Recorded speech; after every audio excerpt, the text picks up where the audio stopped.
Assalomu alaykum aziz nurliklar. Kayfiyatingiz yaxshimi?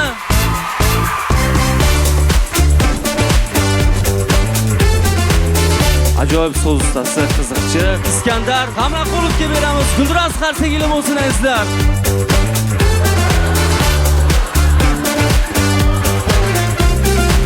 Bugun Narin tumanida odamlarga kerakli, ishonch do'koni ochildi. Xodimlar chaqqon harakat qilishyapti. Xushmuomalalida. Mana birgina pasportlar mana shuncha narsani xarid qilsa bo'lar ekan. Ishonchga kelinglar. Mana tilla taqinchoqlarning eng zo'rini olib kelib qo'yibdi. Do'kon rahbariyatiga rahmat, baraka topishsin. Ishonch zo'r.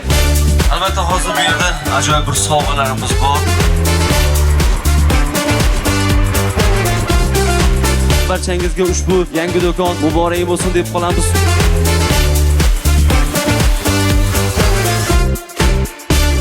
Ishonch hayotni hozirdan boshlang.